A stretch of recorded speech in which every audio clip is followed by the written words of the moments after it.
అమెరికాలో తెలుగు యువతి నిఖిత హత్య కేసులో కీలక పరిణామం చోటు చేసుకుంది. మాజీ ప్రియుడు అర్జున్ శర్మను ఆగ్రాలో అరెస్ట్ చేశారు తెలంగాణ పోలీసులు. ఈ నెల 24న అర్జున్ శర్మను అదుపులోకి తీసుకున్నారు. అమెరికాలో నిఖిత హత్య అనంతరం భారత్కు పరారయ్యాడు అర్జున్ శర్మ. హైదరాబాద్ లాలాగూడ పిఎస్లోనూ అర్జున్ శర్మపై కేసు రిజిస్టర్ అయింది. ఢిల్లీ పటియాలా హౌస్ కోర్టులో అర్జున్ శర్మను హాజరుపరిచారు పోలీసులు. అమెరికా అభ్యర్థనతో అప్పగింత ప్రక్రియ ప్రారంభమైంది. భారత్ అమెరికా నేరస్తుల అప్పగింత ఒప్పందం కింద తదుపరి చర్యలు తీసుకుంటారు.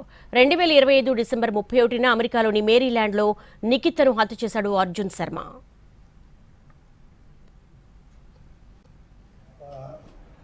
9 నెలల కింద అమెరికాలో చంపేశాడు అర్జున్ శర్మ అని. చంపేసి ఇటు వచ్చి ఫ్రీగా తిరుగుతున్నాడు. మాకు ఇక్కడ ఎలాంటి ఇది లేకుండే సౌత్లలో కూడా పోలీసుల స్టేషన్లో ఎఫ్ఐఆర్ దర్జ్ చేసి వెంటబడినప్పుడు మాకు కేసు ఇక్కడి వరకు వచ్చింది. మెయిన్ నేషనల్ హ్యూమన్ రైట్స్ వాళ్ళు ఇన్వాల్వ్ అయ్యేసి మా కేసు ఇంత త్వరగా చేశారు, అరెస్ట్ చేశారు మా ఇద్దరిని. యుఎస్ఏ నుంచి ఎటువంటి సహాయం మాకు జరగలేదు, ఎటువంటి సహకారము, ఎటువంటి కేసుకు సంబంధించిన వివరాలు అందిస్తలేరు. యుఎస్ఏ వాళ్ళని అతన్ని త్వరగా అరెస్ట్ చేసి తీసుకెళ్ళి శిక్షించాలని చేస్తున్నాము.